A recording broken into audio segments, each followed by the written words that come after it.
I'm trying to refresh. You were hosting Looney. You're still hosting Looney. Oh, Refresh. fuck Looney. Refresh. Just kidding. I like Looney. Work. There it goes. Exited host mode. Yeah. No longer hosting. Hello. Hi. Okay, we live? Hello, friends. Chat. Welcome. Okay, we're gonna take a second. We're gonna let some people see these notifications. But before we start, how do you guys like the graphics? How do we look? We're not in good. We're not in Normandy anymore. Well, actually, we might be. There's some guys behind us that are kind of blurry, but we definitely are. We've upgraded. Absolutely. We've upgraded. Is my point. Just take a second, soak it all in.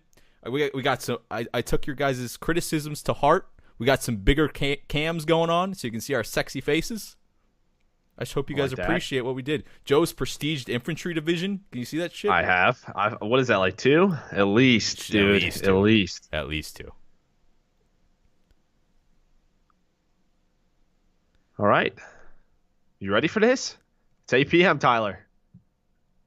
The font looks a little cheapish, but everything else is nice. Shit. Well, I tried. It's all right. I thought it was like kind of like army looking, you know? I just went. That's what as soon as it's like typewriter-ish. Yeah, that's what I was going for, like, isn't it? See, hey, chat. At least Joe has my back. At least. No, I got it. I like it actually. I thought it was pretty cool. If you were sending me a message, like that's how I would expect it in World War II. Right. Yeah. Maybe Morse code. Maybe we should learn that next time. Yeah. My bad, chat. I tried. Okay. So here's the deal. We have the rest of the 2K going on for the rest of the night. The players are probably going to be streaming it at 6 p.m., which is an hour from now, or 9 p.m., wherever you're at. We're going to try and get through this show a little bit faster this time around, but we have some juicy topics. Joe, what are we speaking about? So I think first things first, let's talk about APAC and EU's 2K. They obviously finished up. We'll talk about sort of pro point standings, how things are looking for Dallas, NA. The NA 2K so far, what's happened. Then we're going to get to really game types. I think this is something you really wanted to talk about. Yeah. You know, discussing Hardpoint, Search and Destroy, CTF or Gridiron. There's a lot of opinions there. And then before the end of the show, we will touch on Optic and Envy, Luminosity versus TK. The semifinals for tonight, those will be in an hour, like we said. So this is going to be a bit of a shorter show. Yeah. But we're going to try and get it in before those start so everybody can go and watch those if they're streaming. Yeah, for sure. We're going to host up whatever team is streaming the 2K matches a little bit later on. Before we get into the meatier topics, just want to start off with saying I know it's an unfortunate circumstance with the whole MLG thing. I know you guys are probably going to be asking a lot of questions about my situation. I'm basically searching for any sort of option right now. Still trying to be involved with Call of Duty whatsoever. Still going to be streaming a lot. Still going to be doing this show with Joe. Still hanging out with all our friends. So, not going to touch on it too much. Just want to lay that out there. We're moving on. All right, so let's get into it. APAC, Mind Freak wins again. No surprise here at all. They win the 2K. They are I think I saw a statement where like the only way they don't get to Dallas pool play, that one spot, is if like they don't play or they lose first round or don't earn pro points. That's not going to happen. They're just light years ahead. And I'll say, Teep, because I had to get up Sunday morning, do some extra work, and I tuned into the 2K. Someone was streaming it. It was the finals, and let me tell you, that the people who play against Mind Freak are like scared out of their mind, and I think that just has to deal with it. Like obviously last week I think it was Excite's team.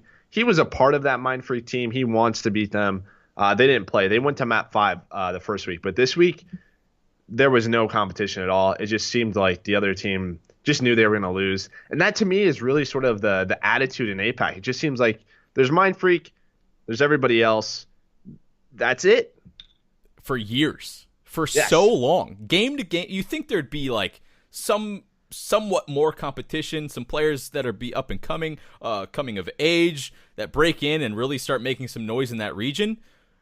It's just not there, and this is a topic I would love to cover more, but they just win every time, all the time, for years and years and years. Yep, what is there? What is there to say? I don't know. Yeah, and it's weird, right? Because they're getting 100+ teams. There's a lot of people who are signing up. Every single year, Call of Duty gets more traction as an esport, and you would just think that talent would emerge. Like even in Black Ops 1 when we were playing or MW2, like Black Ops 1 events had like between 50 and 80 teams. Like it wasn't a Right. lot. It wasn't a big thing, but talent still came from that and people got better. Like yes, like teams like Optic and Leverage and Envy, they would always be in that top 8, Yeah. but somebody would break through. And you're just not seeing that. I think literally last year was the first time we saw that with Excite. We thought he was a Yeah. darn good pickup. You saw Dens be on Tainted Minds. The only time Mind Freak lost was when Dens, who's on their team now, had to go absolutely berserk, and they still ended up losing that final. Yeah. Crazy. It's just crazy to me that nothing else has emerged from that region yet. Crazy stuff. And I want to see like at least one or two more players from that region really step up to that next level. Like Yep. Excite's the perfect example there, where he finally like solidified himself as one of the top talents in the region. Just a few more of those is needed, I feel like, to get some better competition at that top level. Yeah, so that's it for APAC. I mean, nothing much changed there. There's still some top teams who are in the race, but again, Mind Freak's the clear cut number one. Nobody's really touching them right now.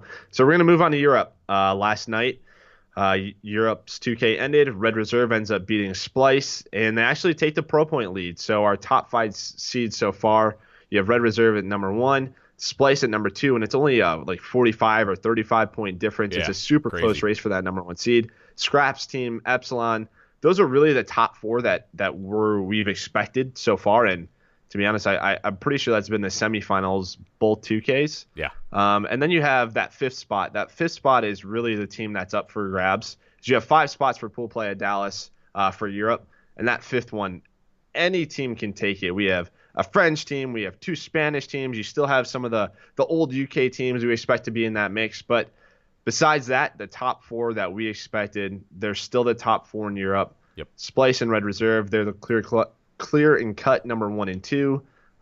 So, yeah, it just seems that those guys, they're a step ahead.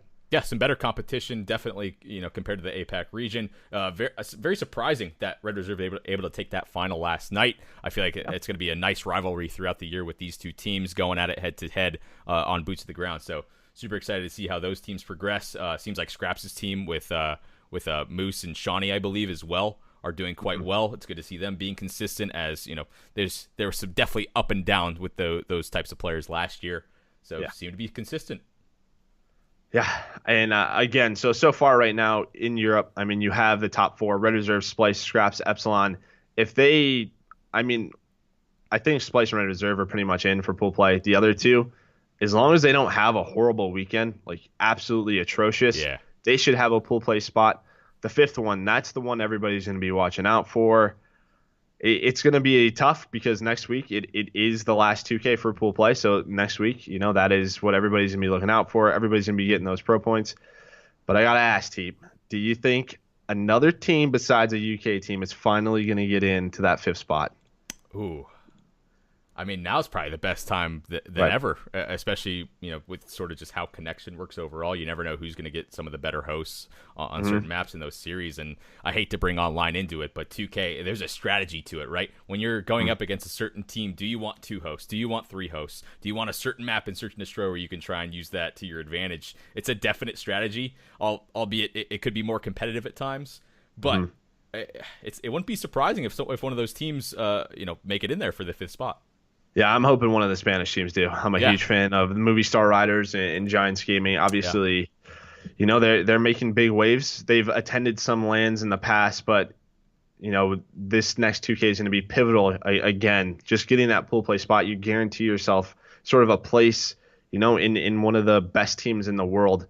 But I think that's about does it for the Europe. I mean, pretty basic stuff. The teams that we expect to do well, they're continuing to do well. There is some surprises like Renegades. They're not performing as quite as well. And then, the international teams, France, Spain, they're in the mix of things.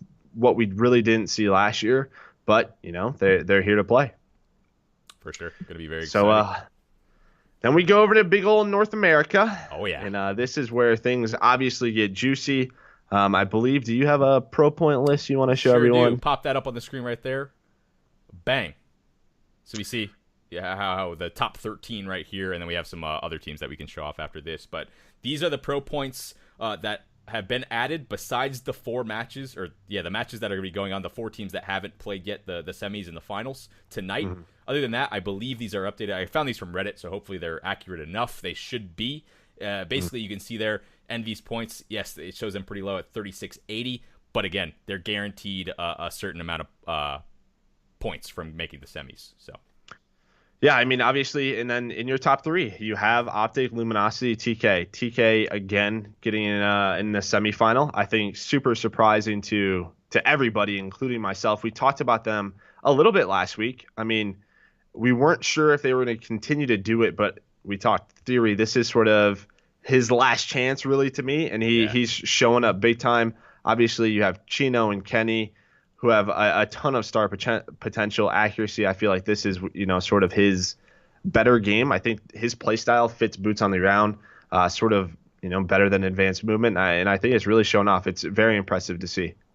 For sure. And just speaking on some of these teams, the fact that, we're coming down to those bubble teams, and it was very exciting to watch the last year to see who's going to be able to get enough pro points to qualify for Pro League. Going to be crazy to see who qualifies for the pool play for Dallas this time around. When you see some of these teams on this list that are below that 10th spot, you got EG, you got Team Royalty. That team is pretty underrated in my opinion. They seem to be pretty solid and should be with all the talent on that team. And then E United at that 13th spot as well. Just can't seem to close out any maps.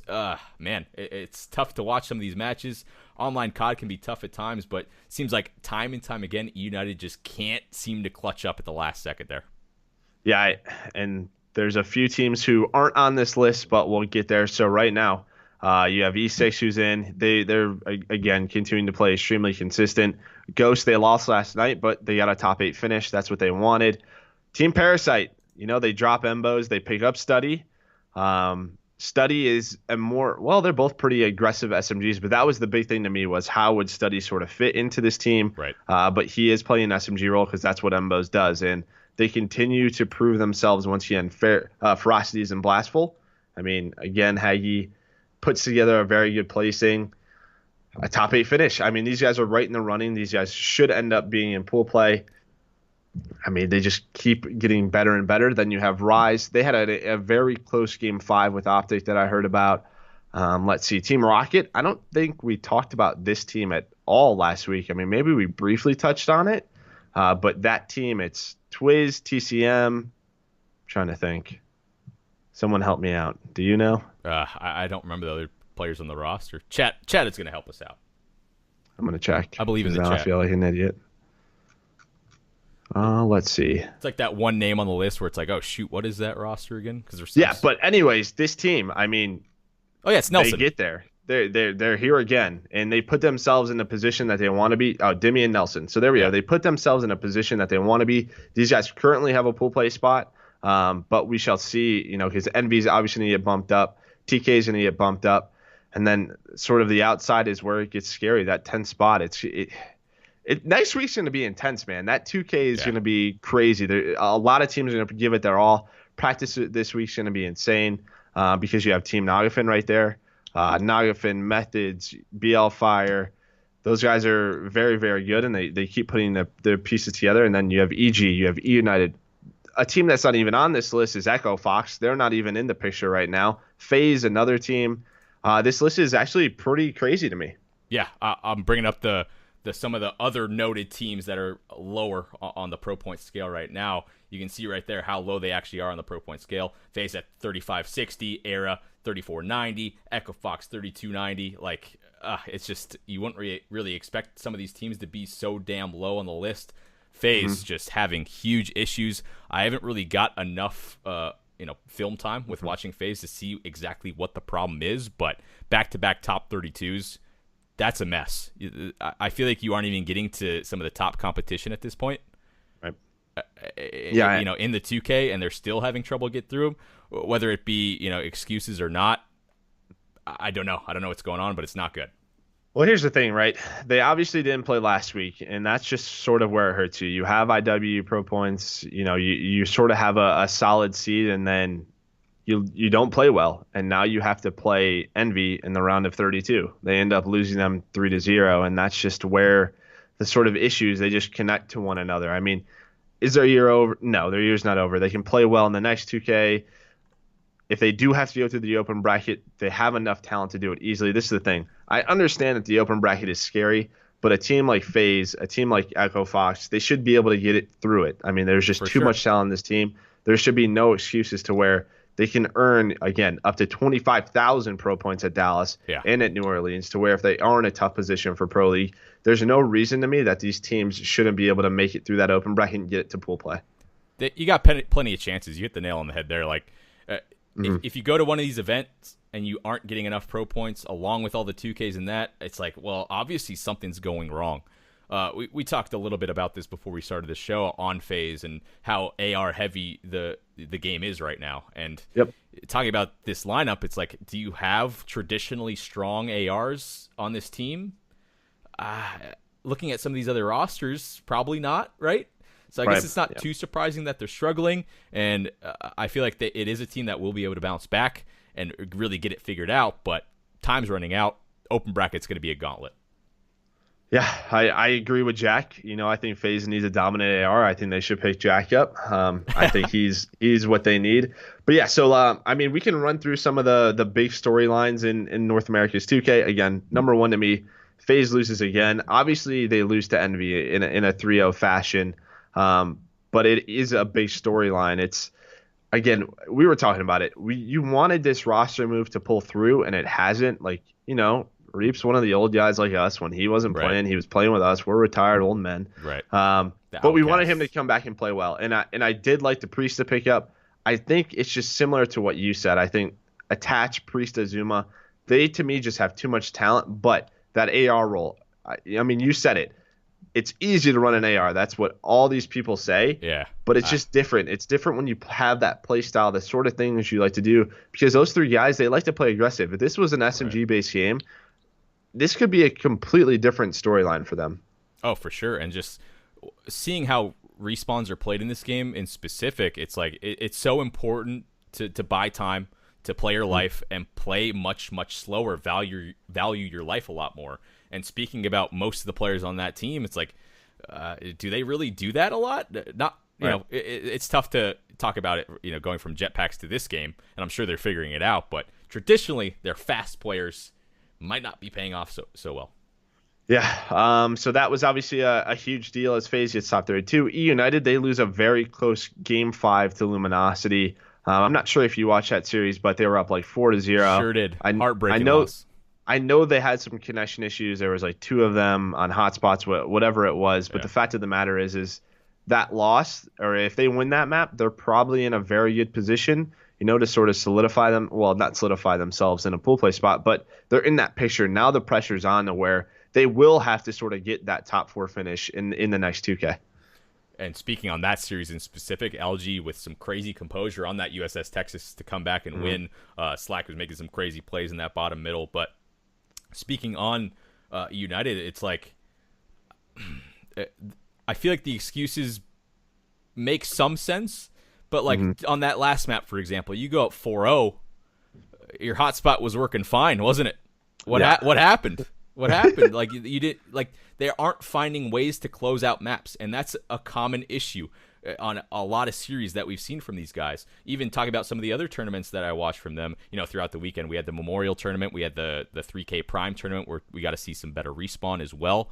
It's just like, it's a common issue. Hotspots or not, well, they aren't closing it out.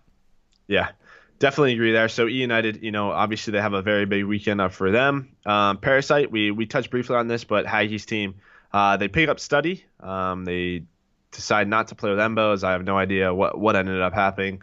But Embos is no longer on that team. They pick up Study, and they get T8 again. The sort of risk paying off where I don't even know if it was a risk. It was almost like this was Parasite's last chance, right? Yeah. Like he almost had nowhere else to go. I mean, I'm sure he had a few other options. I think he did with like Methods and Nagafin, but he decides to take Ferocities and Blastful. And last week they get top 8. This week they get top 8. Again, they put up some impressive series. But if you watch that match versus Luminosity, there was some big-time chokes in Search and Destroy. Obviously, Cat getting a 1v4 and a 1v2. Right. And that's where it sort of scares me. I feel like the position they're in right now, like the 7 through 10 range, I don't know if they can go any further than that Hmm. because of sort of the experience levels that they have. And if, I mean, obviously the talent's there, but if they can put it all together, it's just going to be very tough for them to sort of escalate themselves into the top four. Definitely, and I've been focusing on that team quite a lot throughout the 2Ks because Parasite is one of the people that is streaming it. So Hmm. their road to make it to the top eight, specifically in this 2K, was very, very. It was a tough run. They had to reverse sweep a team. I forget who it was, but it was a very solid lineup overall. So it's not like they're just cruising to top eight and then getting stomped out by top competition. They're, you know, really grinding through some of these earlier rounds. When you have to pull off a reverse sweep, it takes a lot of energy out of you in these long days. So I feel like Yep. they can only ride that wave for so long, unfortunately. But solid team, man. I feel like that roster change is still somewhat new, so maybe they're still getting used to how Steady plays. Respawn, search and destroy, things like that. Hmm. Haggy has been looking good. I think they'll be okay. Yeah. So yeah, that team that I think they reversed it was Amity. That was Remy, Diabolic, Happy, Yeah, and Mosh. that's the I one. remember watching that. That's that was a very big win for them. That gets them into the quarterfinals. They end up losing though, I believe, or to Luminosity 3-0. Yeah. So next up, TK man, they continue to play well, Yeah, and I beast. mean really well. They're in the semifinals right now. They will play Luminosity. They 3-0 Ghosts in the corners finals. They beat Echo Fox 3-2. They beat Canada New York, which is like Proto and Royalties team, 3-2. But top four back-to-back weeks. I didn't expect this to happen from this roster. I kind of love it, man. I kind of love Yeah, it. I do as I was well. waiting to Yep. see which team, sort of randomly thrown together team was going to be able to do well early in this game, and we found it. We definitely found it. Really Mhm. happy for them overall. It seems like Chino's been an underrated player for quite a while now. For the past couple of years, hasn't really found himself on some of these top rosters, but finally getting some good results. Happy for him. Mhm. And back-to-back fourth places. That's looking good, looking really good for Dallas. Yeah, and again, this is one of those teams we haven't been able to watch very much. Obviously, they don't stream very often, but they're obviously doing it in clutch ways too. They're winning game fives, and I feel like that's so important in early 2Ks and early tournaments. Like those search and destroys, they change so much. I mean, that's your momentum for the year, and we'll see at Dallas. I have a feeling Dallas, like whoever's winning search and destroy that weekend, because we're still so early on in the game where Yeah. there's going to be a lot of respawn mistakes. I mean, you know it just as well as I do. That search and destroy, that's going to be the key difference maker, and they're obviously putting that game type together very well. For sure. That's a great point to bring up, too. Like, Hmm. even going back to last year, yeah, it was IW, completely different circumstances, but you saw the teams that made it far in that tournament. Yep. Search and destroy, very heavy. Cloud9, I think, had Yeah. almost all game fives and made it to the grand final. Like, crazy stuff Which you overall. never would never see. Yeah. Never, never, never. So, yeah, you're completely right on that point where search and destroy early on, super, super important. Yeah. And then Rise ended up winning that tournament, who always had a great search and destroy game type. But moving on, Rise lose game five to Optic in a very close quarterfinals. But again, Rise is in the mix. They ended up, sort of they beat Rockets, which again we touched on them, a very surprising team that went to game five. They beat Era. And then yeah, we weren't able to see it, but I heard the series was very close. Sort of what we heard from the players. And this Rise team, this is just sort of what happens when you sort of get that eighth seed. You Yeah, have to play Optic, right. but they were very close to beating them. So yeah, very impressive stuff from them. They put themselves in a very good position. Yeah, the 2K seeds can be really brutal sometimes. Like Hmm. your quality of matches could be dramatically different than someone on the other side of the bracket. Just kind of the way things work sometimes. But the fact that they were able to fight them so close, who knows? You might be able to beat them next time you play them, especially in an online environment. It's good that they are taking Optic, a team like Optic, to the map number 5, and I'm expecting a lot of big things from Rise this year. Yeah, I mean Looney just put in the chat. Both hard points were under 15 points. Yeah, They lose CTF 1-0. that's tough. So if they lost, that game five search is sort of the difference maker there. I mean, but that's great. That's what you want to see from these guys. Again, they have TJ Halley. He just turned 18. He's back on the team, and you still have that core roster, with Looney, with Aqua, with Felony. But again, challenging Optic. We haven't really seen anybody do it. So a great showing from Rise. Um, Up next, we have Envy, the other team in the semifinal, and they didn't have a great week last week, and we sort of thought that this was going to happen, right? Hook obviously transitioning. It was going to take him a minute to sort of get back into the swing of things, but they have a lot better tournament this week. They 3-0 FaZe, they 3-0 Hellfire. I have no idea who that is, and I apologize. Yeah, me neither. Then they 3-1 EG, and they make their way to a semifinal. So obviously a very big win for Envy. Yeah, I definitely put this roster on Envy at a top 4 at this point. We're just waiting to see when that spark was going to happen. So good to see them in the semifinal. Granted, they have to play against Optic right away, so we're going to see how good they actually are. If they can sneak a win off of Optic, especially online, I think that'll be very, very impressive. And I saw Hook and Temp. They were both in the Envy. I don't know if they're still in Charlotte or if they're in Dallas yet, but those guys, they're already together. They're putting in the work, and that's what you want to see, right? Both those guys, they just turned 18, and those are the two, at the Envy complex, putting in the work that they needed. Like they are so excited to be able to compete this year that they're putting in that extra work. And then you have Classic and Slasher, who last year were the past couple of years have been such successful players. Yeah. You're just waiting for them to put it together, because we talked about this. As soon as this roster formed, I thought this is an Optic competitor right away. Unfortunately, last week, they didn't have the best performance. But if Hook can play at that level, Temp, you know how good he can be. Slasher, when he is playing at that level that he can hit, it's not all the time, but he hard carries teams to two finals. Like we've seen him single-handedly beat a team like Optic in a series. And then you have Classic, who sort of does it all. He's sort of the one thing for me. I want to see how well he's doing. This is obviously a team we don't get to see much, but if they can put it together, this team is going to be very scary to beat all year long. Yeah, for sure. And then speaking on EG just a little bit, it's a tough matchup overall. You expect this one to be a good one and be able to take them out 3-1. From what I've seen from EG, from the little bit I did see, when they do stream, is they seem just really hot or cold, to be honest. No other way to put it. When they're on point, they just seem to roll over teams, and then when things are going bad, they just seem to start playing a lot slower, which is not surprising with the main 3 AR-ish sort of players on that team. So I feel like, just from looking at the lineup, I haven't seen enough to really make this a solidified call, but it's probably pacing issues. Apathy being really fast, the other 3 being slow. That's what my guess would be. Here's the issue with me. A slow start for EG scares the hell out of me to the year, just because of all the different personalities on this team. I mean, we talked about this last week. I just think, again, you had Enable with FaZe last year. He wanted to be the leader. There was all those issues. Yeah.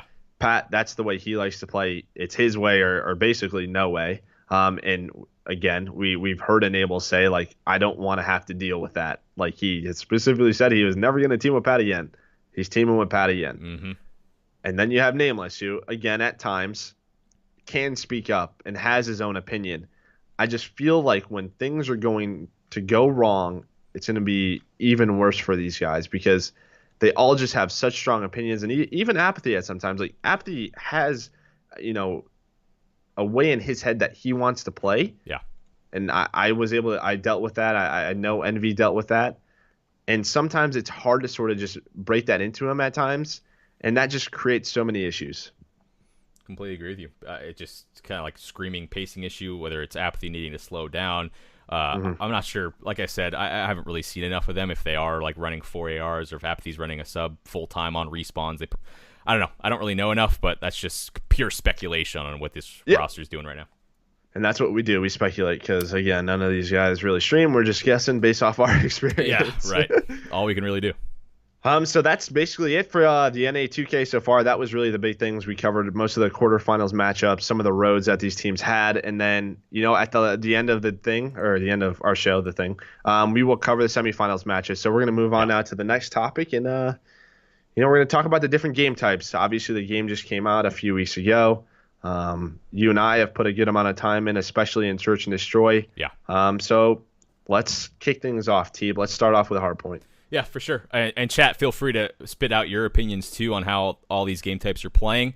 On Hardpoint, I think Docks is a amazing map to play. Feels like the rotations are pretty darn balanced. You have to make sure you're locking down that back anchor, especially like second Hardpoint, for example. Love the rotation on Docks. Gibraltar, not a fan. That second Hardpoint is brutal. that third hard point almost as brutal. Like it's Yeah. so hard to break anchor on both of those. Mhm. In my opinion, from just seeing, it's like, man, how do you, four wipe a pro team twice to get spawn? It's hard. Like you have to hit these crazy sort of timings. The chokes are so small. It's tough. Yeah, and the thing I want to talk about Gibraltar. The thing is, right? It reminds me of just a larger slums and the fact that like the hard points, if you rotate early, you're going to get majority of the time. That's how Black Ops 2 slums were. Right. It was very hard to sort of break a hill, especially those two where you had garage and junkyard. Like if you rotated early to that and held it down, it was very difficult to break. The thing was though, is that the hills were perpendicular with the spawn, right? They were right next to each other. If you got in the hill in slums, there was a good chance you were going to at least force a split spawn at times, right? Like the team that had spawns, if you allowed that team to get into the hill, there was a good chance you would spawn out. Yeah. With Gibraltar, the hills are pushed up from the spawns. This like to a distance to where if you're contesting the hill and getting a few kills, the team that's still spawning will still have those spawns. It's just so difficult to break. Yeah. In those hills, they just have so many different like power positions. Like you have that back blue building, you have that turret building, to where it is very difficult to break. I think teams will get better at just like learning to contest and using smokes and tacticals. That's what I was going to say. But we'll have to see that sort of develop. But it will be a lot of when you rotate from 2 to 3, sort of everybody staying alive in the middle of the map when you're going to break that hill and just winning key gunfights. Maybe somebody sneaking around the cave. I'm sure teams will get better and better at it. But yes, right now it is absolutely it's very tough to break those hills, and I think that's sort of the issues with the map. For sure. And like you said, I feel like as soon as teams figure out, more effective smokes, what lines of sights they want to take to block off with those smokes, the routes that they take with submachine guns, for example, I feel like teams will get better at it as time goes on. And just to add to your point, I think you made a good reference to like slums, for example. The biggest thing too is mountain is such a huge part of this game right now. And a huge way that you would break on slums, for example, in Black Ops 2 was a score streak of some sort. When you drop a bomb in this game or call your fighter pilot half the time, you don't even see them on the map, or you could just very easily hide inside with one of those crevices in the turret building, things like that, for on like third hardpoint, for example. So just really, really tough to break overall. I'm a huge advocate of having to rotate, but like it's almost impossible to break. Insane. And I see exactly. I would actually set my controller down if I saw a guy spawn back there. I mean, you remember like those sneak spawns you would get back laundry? Yeah. The thing though with slums though is if a guy spawned in that sort of power position, you had pretty good position within the hill to win a gunfight. To fight 'em, right. Like the Gibraltar hills, they're such in wide open positions for 2 and 3. There's no cover for you in many different places. I think that's just the sort of the big problems right now. I'm sure teams will get better at it. But yeah, then we have Arden Forest. Let me know what you think about Forest Hardpoint. I'm actually a huge fan of it, to be honest. Granted, this is my stance, purely a pretty crazy opinion. Balancing issues are always a tough thing to do, but like Arden Forest is where nades are an issue. And that's where I kind of have this argument. It's like, well, should armored/hunker block, kill you on the third nade instead of the second? That's like the one map where I might argue that a little bit more, because nades are just so damn crazy on that map, and you have no really way to counter that or defend yourself against it. But the way that the map rotates around, I like where the hardpoints are positioned. I like the way you have to rotate around the map. I think the ruins hardpoint makes a lot of sense too. Very easy to set up somewhat spawn traps on that map. So I like it, but the nades can make it a little bit crap at times. Well, that's just the thing, right? I mean, the maps for the most part they're small. I mean, I think this is the smallest map set we've ever had in competitive Call of Duty. Oh, yeah. I don't think there's anything. Excuse my voice crack there, but to me the big thing is every single hill has a lot of scoring potential, except for Hill 4. I just feel like the hill right in the middle of the street. It's just it's tough, right? Like I almost want that one to be, well, it can't be number 1, but it just seems out of place a bit. Yeah, I completely agree. Like if you swap that hard point and like put it maybe at like the back bridge, or maybe on the other side, like by back bunker. I don't know. I'm trying to just theory craft on the fly right there, but that hard point definitely just does seem out of place for, the rotations on that map. Yeah, but I love the other 3. I like number 1. You can get an amount of points. Obviously, ruins. If you set up correctly, there's a lot of great positions there. And then if you lose out on ruins, well, you can rotate to bunker, and obviously bunker is the middle hill. If you can get teams spawning out towards that back bridge or ruins, you force them in those small chokes. I'm sure we'll have a lot of exciting maps on that. And then lastly, we have St. Marie, Dumont, Hardpoint. I love it. I'm a huge fan of it. A huge fan. The way you can take your wide route to rotate. You can really take your time.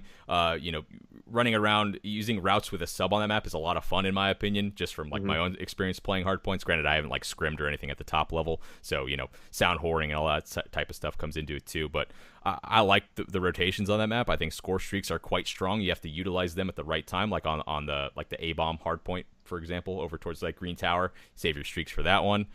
Huge fan of it overall. There's just so many elements to it, right? Certain hills you can bring out FMJ and have it be really, you can switch up your class a lot and have an advantage on certain hard points. I think that makes for a good map. Yeah, I agree. I just think the rotations, they make sense. I think the map size is like perfect for Hardpoint, and the fact that it feels like, we always have Black Ops 2 as the sort of standard for Hardpoint. Funny as it is, that was the first year of Hardpoint. Yeah. But that map just feels like a standoff, or it with those rotations or a raid. The hills move you around the map, and you have to make those sort of split-second decisions and get those cutoffs to where those spawns and those hills. Again, I've seen a lot of comebacks on that map, man. Like teams just learn how to sort of break those hills or use their grenades and their streaks the right way. I think that and Forest are going to be. And Docks, you're going to have a lot of different ones. But overall, I'm a huge fan of the Hardpoint maps. I think, again, Gibraltar, I think, needs some changes. Yeah. But that's really it. For sure. Yeah, I'm a huge fan of Hardpoint overall. And I guess we can move on to the next game types now. You want to cover CTF? Yeah, let's do search. We'll keep CTF and Gridiron for sort of the last two. That's probably a good call because I know Hardpoint and S&D the best right now, just from my own perspective. Agreed. So S&D. I have a lot of interesting things just from my own experience. Yeah, I'm sure you both do. So we'll start with Forest. To be honest, I suck at Forest. We're playing with me. Right. It feels like the maps are so condensed at time that those break off nades or having to choose between like basically airborne energetic to try to make a rush, like the game is like a map like Forest. It relies on sort of the first 10 to 20 seconds in your decision making. Yep. And which nades you decide to throw or stuns, what rushes you decide to hit, that there's so much is sort of decided so quickly in the rounds.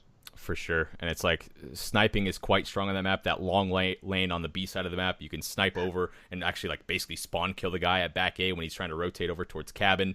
I think those will be abused a lot more as time goes on. I think Forest is going to turn into one of those maps where you're gonna have to smoke your close crosses, like coming off of spawn. And then speaking from like the fast sub perspective, I feel like that middle area outside of ruins is just so strong. And like you said, it's like a 50-50 timing, whether people are going to stack nades on you, and then it's like you're like, oh shoot, should I run airborne hunker? But it's like then they could coordinate nades. But it's like basically the map is going to largely revolve around who gets you control, because it's such a powerful spot on the map. You can gain so much information on middle and towards B. So it's like I hate that. Like it's cool that you have to coordinate nades. That takes a lot of teamwork to hit a nade at the same time. But it's like, when it all boils down to the first 10 and 20 seconds and you're kind of just hoping you catch your timing and don't get naded, it's like it can just lead to a rough map sometimes. It's tough. And I think that we can touch about an overall strategy, because I think the strategies of S&D will change overall. Yes, Parasite, I see you have to coordinate nades. That's what I was going to sort of get to. Maps like Forest, maps like St. Marie Dumont, sort of USS Texas, a lot of them I think will end up being is sort of retake situations where you're saving nades as a team. For example, I think ruins, you'll probably give up a lot of times on defense and retake it with your grenades. You'll have different grenade spots because honestly, right now, from what I've watched, Forest is pretty 50-50. It seems like a lot of teams like to just try to stay away from that ruins bomb site just because of how hectic it can be, to where that cabin bomb site, it's almost predictable. You know where a guy's going to be. He's going to be either, around that turret head glitch, or the fact that they're going to be sort of middle in that cabin alley. So we'll see how Forest plays out, but I think a lot of teams will end up developing their own strategies on it. Yeah, for sure. I think it'll eventually play a lot better than what it is right now. But like you said, I feel like the main strategies, especially like at Dallas, for example, it's going to be a lot of retakes, a lot of just like trying to poke out. You don't get naded, waiting out the nades, and then coordinating a plan from then on. I think you're pretty spot on with that. Yep. Gibraltar. This is a fun one. Gibraltar S&D. FMJ baby. FMJ nades again. I think another one where there's two switches, super fast, super slow, and we haven't seen much of the super slow just because the game hasn't developed to that point yet. Again, I think there will be a time to where either defense defense will get sort of that middle control. The offensive guys will just wait. They'll wait for the nades just to avoid that first blood, and then they'll coordinate nades together to work a top middle push. But right now, it is just airborne energetic, airborne hunker, go. I mean, that's a lot of what you see is just really playing that middle bomb site. Sometimes you see but it's very rare. I think the one team that I've seen actually play offense one of the best is the team that won the young gods that won the Memorial Tournament. Basically, how they played Gibraltar is they were really good at getting that sub pressure up towards that middle of the map, and then they'd have specific smokes. It sounds simple, but it's one of the only teams that I feel like have done it effectively. Yeah, I haven't seen that at all. While hitting the timings at the right time. So you smoke out turret and that middle heady towards their stairs. So that gives your that sub player that lane up towards that top left middle steps. You can actually run down and get to the B bomb or just hop down towards the shed. I feel like that's going to be the main strategy on offense if you are going to try a B attempt. Other than that, just maybe try and overwhelming that bridge side. Try and find the one guy that's playing back there, overwhelm him, and then go in A. It's like you had to work that pick. It's all it is. You find the guy either ladder room or down at A, or the guy top stairs just peeking. If you work that pick and you get it, it's almost if you get the plant down, it's very hard to sort of lose that round unless you do something stupid. Yeah. As long as you're watching that flank, it's just hard. There's so many power positions, but getting A just requires sort of that first blood. For sure. Just from playing Gibraltar much in like wagers and tournaments and things like that, not a big fan of it, to be honest. When you're having a good game on Gibraltar with a sub, it's a lot of fun. But there's also those games where people just get to those headies and they bob up and down and they shoot you through a wall, and it could be very, very frustrating. Yeah, so obviously going up next for Search and Destroy, London Docks. I think London Docks is the best map in the game. I love it. So good. Yeah, I think London Docks just has the most freedom. Both bomb sites are viable from what we've seen so far. Again, a lot of these maps, I think just because of the sort of jetpacker mentality the past couple of years, rounds are just super fast. There will be times when people change it up, like on Forest and in Gibraltar. Teams will learn, they'll coordinate. But London Docks, it just feels like old boots on the ground COD to where you have to work up to a position. Is that position cleared out? All right, like there's different steps to those objectives. And I feel like the way that, if you're running an airborne energetic, the way that those timings work really pay off for you a lot more than other maps, a lot more safely, because you can safely dodge nades. You can basically look up and see if a nade's coming at you. And I feel like those clean lanes, the way that they work out at middle, left, and right, are just so well thought out, and it's just so much fun to play because of that reason. And then I feel like sniping is going to be very, very, very strong on docks. Obviously, you can watch, from ladder all the way over towards the A cross. You can see the entire A cross. So it's going to be a lot of smoking that out to make sure you can actually make it into A. You can probably snipe over towards that B side, towards their coal, towards underground. I just can't wait to see what these pro teams like pull out of the hat in terms of strats on this map. It's going to be a lot of fun. Yeah, I think one of my favorite things about it is that like mid-map control isn't sort of necessary, if that makes sense for an offensive team. Like if you can sort of work the street or sort of work that lower docks bomb site, that middle map sort of statuary, you can just sort of avoid. You can work your base. You can, sort of just watch your flank from where you spawn up. And that just, I think, relieves a lot of pressure for the offensive team to where these other maps, like it's almost needed, like you need a person in each position. Right. I just yeah, Teep loves London Docks. That's all you need to know. Just love it, dude. All right, Saint Marie Dumont. I think this is the map I've played the most. I played this so many times. Same. I have no idea why it appears so much as it does, but it does. Obviously, A and B bomb site. B bomb site. If you've watched a stream or if you've played an S&D tournament, You know which bomb site I'm talking about, the inner one. Nade timings, airborne rushes. That seems to sort of just be the play right now. Definitely. And I feel like as time goes on, especially in a big tournament scenario, it's going to be a lot more A play because I guess it's quote unquote safer. It's kind of funny to say because it's like A is the more open bomb site. You can get shot at from middle sandbags, top window, their side, get flanked from your own side, things like that. But I feel like you're going to have to really have good strats on both sides of the map on offense to really spread the defense thin so they can't just stack 3 people over to that B bomb site and just wait for nades and things like that. This is going to be a really fun map to watch. It might be one-dimensional at times. It's going to be quite clear of which team is playing the map better, in my opinion, when we get to events and who has the most confidence, like who's just going to be airborne hunkering into B over and over again, counting nades. It's just simple things that if you do get into that bomb site, you can make it easy on yourself, but it's on the defensive side, a lot of retakes going to be coming in. Yeah, I think for me, this plays out very similar to Forest, to where that ruins bomb site's just fast. If you're going to hit it, you're going to hit it. Same with St. Marie Dumont. Yeah. You can avoid that middle building. You can watch it from the bomb site. Obviously, that statue has so many powerful positions. You have the bomb in there as well. If you're going to hit it, you're going to hit it. But I agree. I think defensive teams, they'll learn to coordinate nade spots. They'll be able to somehow get middle building control and check the bomb from up top. As soon as they see that, they'll throw nades. I think that'll sort of be figured out. Even in retake situations, like there's going to be a guy behind bomb, a guy behind the statue. You'll learn to coordinate nades. You'll get that first blood, and that'll open up the site. But right now, it's just very sort of head-on or work the flank. I agree with you. I think A will be utilized more and more as sort of the game develops. And then lastly, the last S&D map, we got to sort of pick it up a little bit. Yeah. 15 minutes until the 2K semifinals. Right. So USS Texas. Wasn't too sure about this map coming into the game, but I actually enjoy playing USS Texas. I think there is a sort of different feel to it. It's very narrow. There's 3 lanes to work, but I feel like that sort of underground to where you can go up to both teams' windows allows a lot more freedom and a lot more sort of different strategies. I totally hopped on the hate bandwagon on this map. I was like, this map sucks. These lines of sights are horrible. Sniping's way too strong. Wasn't a fan at all. And then I played it like a billion times. I was like, and then you start to realize the amount of depth of strategy you can have and the routes you take on this map. You can airborne energetic up to your window. You can airborne energetic up to their window. Underground is very, very important if you can double hit it and get control of that. It gives you that line sight over towards B.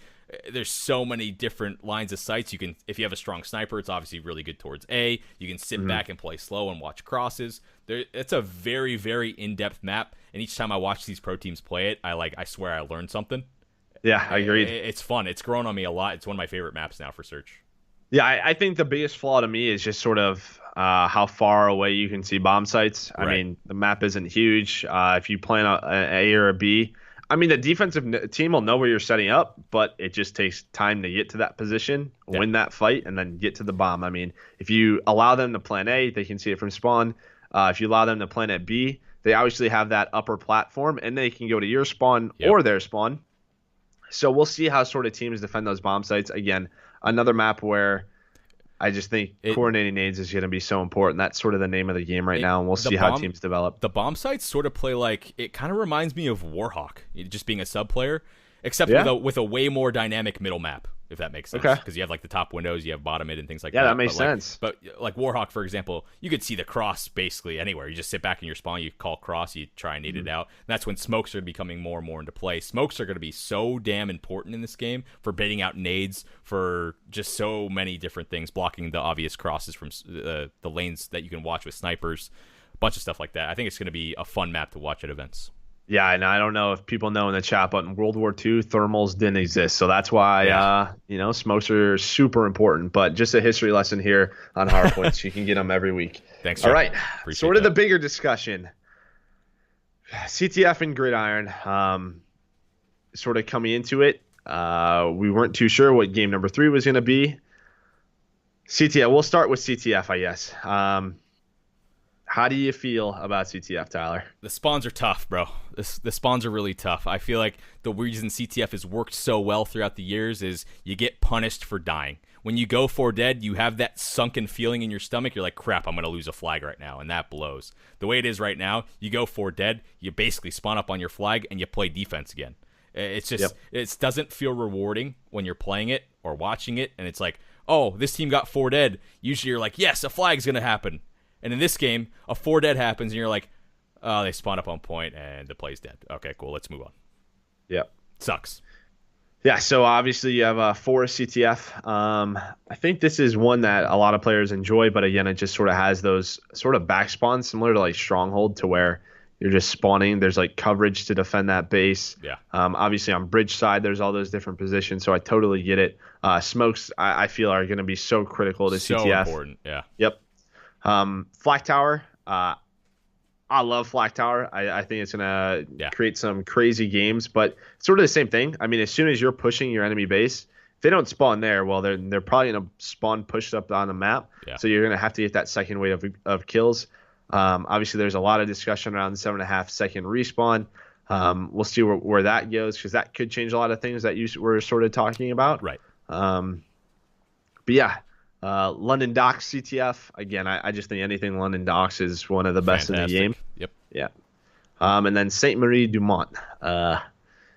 I've heard a lot of pros' opinions on this map. This is the one they don't like the most, because it's just very difficult to get some flag scores. Yeah, I do not like playing it, bro.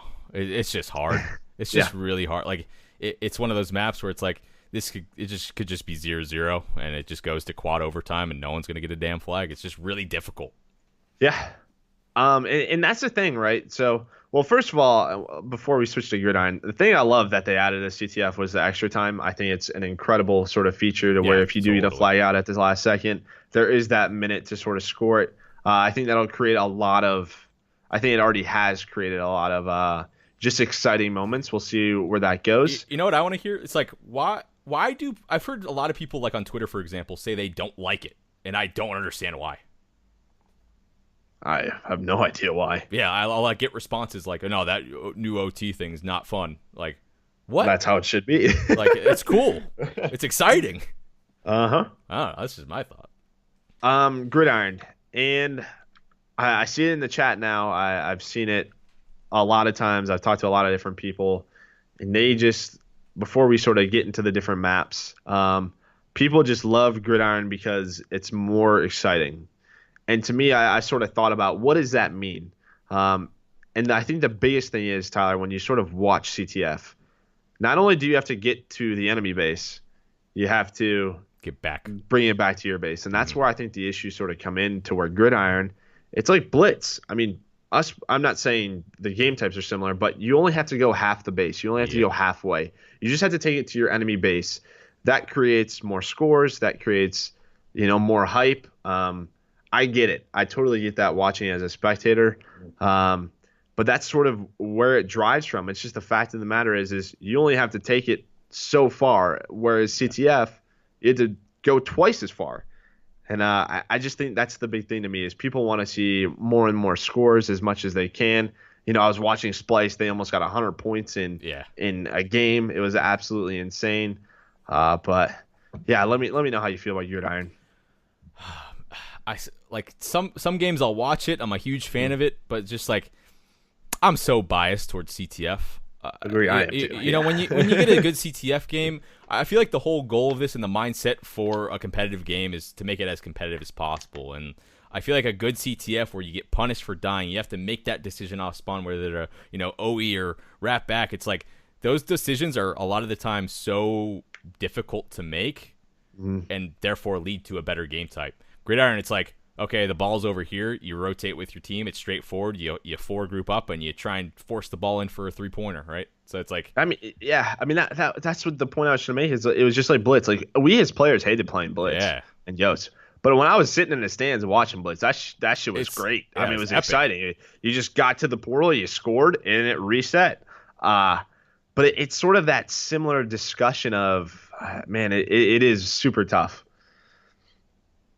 So obviously Gridiron, you have Flak Tower, London Docks, Saint Marie Dumont. The one that stands out to me is Docks. I've played that quite a few times. Yeah. It's a lot of fun to play. Flak Tower plays very similar to sort of CTF. Yeah. But that's the thing with Gridiron. I'm not sure if it has the amount of maps that sort of CTF can have. Right. That's just like, I just don't know if people just love playing Gridiron on London Docks and Flat Tower that much more than any other CTF map, or what it is. Yeah, for sure. I think basically here's my point. If CTF gets the required tweaks, whether it be spawns or respawn time or switch, flag locations moving a little bit, things like that, I think the potential of CTF for this game is way higher than Gridiron. And I'm just going to leave it there. I think the potential of it's better. As it stands, though, CTF on like Forest, for example, right. It's tough to watch. It really is. Yep. All right. Well, I think that's it for game type discussions. Last part of the show, we're going to discuss the sort of semifinals that are coming up in about 6 minutes. So we'll try to finish it so you guys can all go watch your teams. I think some players are streaming, but here's Tyler and I will find out. Yeah. But first semifinal, Optic and Envy. Optic obviously win last week with in pretty comfortable fashion. Envy, again, last week they didn't have the best finish, but I feel like they're getting better and better. Who do you think is taking this one, Tyler? Oh, man. Is anyone beating Optic this week? No. Okay. They just shouldn't lose. There's no way. Yeah. And the only reason I think they might lose is like one of them just isn't feeling on today. They're tired from the last night. They're making excuses. They're being all whiny. They didn't get a scrim beforehand, and they just get caught off guard. If they're at full strength, they should not lose. Simple. Yep. I agree. It's a boring answer, but damn, they're good. I just think that Envy's going to give them a run. I don't know why. I just have, I think what you said, maybe just tired from yesterday, whatever it is. I just have a feeling like this is going to go game 5, especially with the with Rise almost beating Optic last night. I think this is going to go the distance, but I think Optic will clutch up. Yeah, for sure. I'm not surprised at all if it goes to a last map. It seems like it's pretty normal for a last map to happen so far. So. TK and Optic just scrimmed. All right, there you go. That's beautiful to hear. So that excuse is erased. On the other side, Luminosity and TK. Luminosity should have lost to E United. They clutched up. They beat Parasite and crew pretty handily. But again, we've talked about this roster. This roster to me just feels right. It feels like it has all the parts it needs. If Slacked and John play well, the SMG side, you already know what you're going to get from Octane. The biggest X factor is Cap. In the respawns I watched, doesn't always put up the biggest number. Like Octane was like, listen, Cap, I'll get your respawns. You just get my searches. And that's what it was. Last night, Cap was playing extremely well on search. John's a beast from what I've watched. I've watched his team probably the most out of all teams because they, number one, stay alive in the tournament long enough. And number two, multiple of them are streaming. So I get to see multiple POVs, which is so important. I feel like John's just been running a great sub for them. It seems like a lot of the times they are running that 2-sub setup with him and Slacked running around and just causing. Love that. We love that. I love it. I love the momentum that they play at. And I feel like a lot of teams can't replicate it. They don't have the two SMGs running around the map. And I feel like it works out so well for them because both of them can run it at that, really elite level. Yep. And then TK, we touched on them different parts of the show. So obviously don't want to, sort of touch on the roster as much, but they're here again. Do they have what it takes to beat LG in 5 games? The big thing to me that I'm questioning, it just has to be the respawns. For sure. I mean, every TK team since the beginning of time is usually pretty damn good at search. Yep. Can they win respawns? So it's like, I'm giving LG the edge 100%. I think we should have an OG LG final again. It's really what should happen, but I'm always down for a surprise. It's fun. All right, so you're going OG LG? Yeah. I'm going to agree with you. Are you? I'll take the other route. I'm going to go Envy Luminosity in the finals. Ooh. And I think Envy wins this 2K. Ooh. You like that? I'm going to switch it up. I like that. Now, to be honest with you, I 100% think Optic's going to win. But for the point of the show, you got to make it interesting. I'm going to take Envy to win this. I don't know if I consider them beating Luminosity as an upset yet because I haven't seen both those teams sort of play. Like I'm just not too sure. I think them beating Optic is 100% an upset. Yeah. But if it is like an Envy Luminosity final, I think I don't consider it an upset because we know the talent that Envy has. For sure. Yeah. I mean, it's a good point. And, it's easy to say, like, recency bias is there as well. OG-LG was the final last week, so you kind of expect that to happen again. I hope there's an upset. I haven't seen TK enough. I haven't been able to watch enough of their gameplay to have enough insight. Unfortunately, Yeah. I wish these teams would stream more, to be honest. But I completely understand why they aren't. Am I okay? Yes, I am perfectly okay. I'm doing it for the show, guys. All right. Oh, look, Sometimes you just got to take the other stance. I I'm love a it, little Joe. Skip Bayless, you know? I love. Oh, look at we have perfect timing, Joe. Look Yeah. at this. Perfect We're timing. pretty much done. We did it. Chat. So, yeah. I I mean, love you all. you want to do a quick because these games probably won't start directly at Yeah, 9. true. Let's do a few minute Q&A like we always do to end the show. But yeah, this was the whole point, was to get this show under this time so we could go watch the end of the 2K. So if you guys have any questions, go ahead and post them in the chat for Tyler and I. We'll try to get to them. We'll just answer a few. But again, we're cutting this one, I wouldn't say short because I think this is a good time. But yeah, we're cutting a bit shorter than last time. Thoughts on the FG meta? Great question. Yeah, that's a good one. I like the FG. I get people's concerns. I just like that it sort of has like an anchor weapon to where the bar is still pretty. You can be still very aggressive with the bar, but I feel like the FG up close, like sometimes it can get some pretty lucky like 3-bullet hipfire kills. But I like that it has a bit of a difference than the bar. Yeah, for sure. I like it, to be honest. I feel like the bar was getting a little bit boring. FG brings that different style where you can just post up a little bit further away. The range of it's so damn good. So I think everything's balanced, as well as possible right now. The one thing I have with the FG is obviously the 3-bullet kill is like infinite range. I actually, don't quote me on that, but maybe that could be tweaked a little bit. But I feel like it has adequate recoil. I think the fire rate's slow enough. We'll see. I just think there's some positions on the map that are super powerful that teams don't know how to deal with. So we'll see how they sort of adapt to that. All right, here we go. Biggest dark horse team for the next 2K that has the chance of winning it. Go ahead, Tyler. Ooh. Biggest dark horse. Rise. Okay, I like that. That's a good pick. Rise, my that dark was one horse of my pick. picks. What you got, Joe? I think I'm gonna go. I think I'm gonna go E United. Okay. Again, the series that I don't know if it's a huge. Well, it kind of is a dark horse because they haven't been playing as well as we thought. But I think they're just a few rounds away from clutching up and winning and moving on. And it's like champs for me all over again. Like if they get to the finals, like I think the finals is going to be absolutely insane. Yeah. But they lost just before that. So we'll see. I hope they get top 4. I think this is a team that can get better and better, but it just feels like something's off with them right now. Breakout player for World War II. I feel like one of these S&D stars, man, one of them's got to be good, right? Like for the long term, like actually like breaks into variant, stays good throughout the whole year, and solidifies himself. I don't know who. That's the tough one.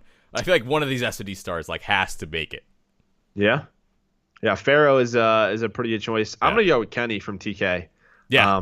They're obviously doing something right. Back-to-back top 4s. I don't know much about Kenny. I've watched him in AW when he was very solid. Obviously, he was underage. He just turned 18. He's my go-to dark horse this season. I mean, again, TK has 2 top 4 finishes. It's due to something, so I'm going to go with Kenny. All right, guys, one more. Let's see. Let us find one. One more question. Do.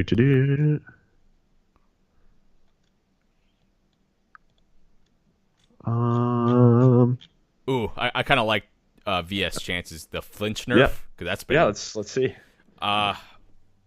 Ooh, do I think it will be out before Dallas? I don't know. That's like a total coin flip. But how will it affect the game?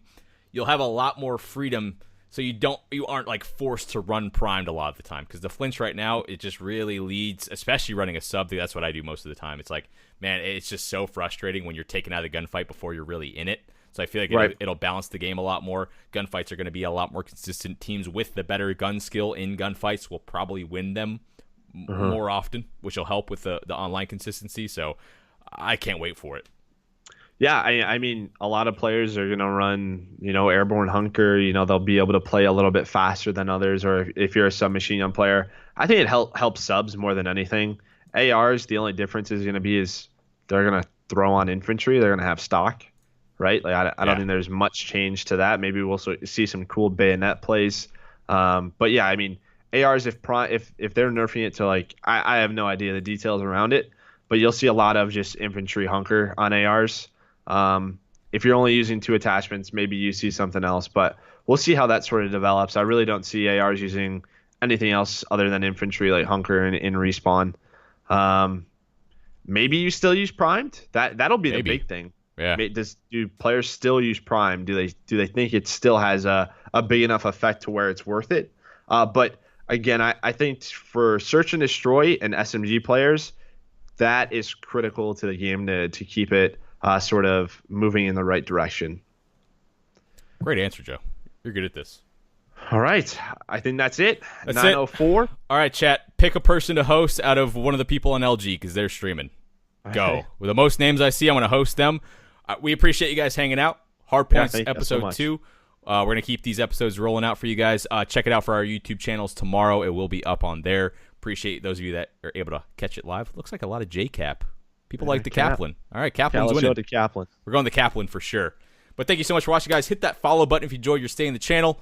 Sub if you want to support a little bit more. Follow me and Joe on Twitter. You can see it on the graphic right here at Tyler Teep and at Joe DeLuca. Go follow his stream as well at twitch.tv/Merc.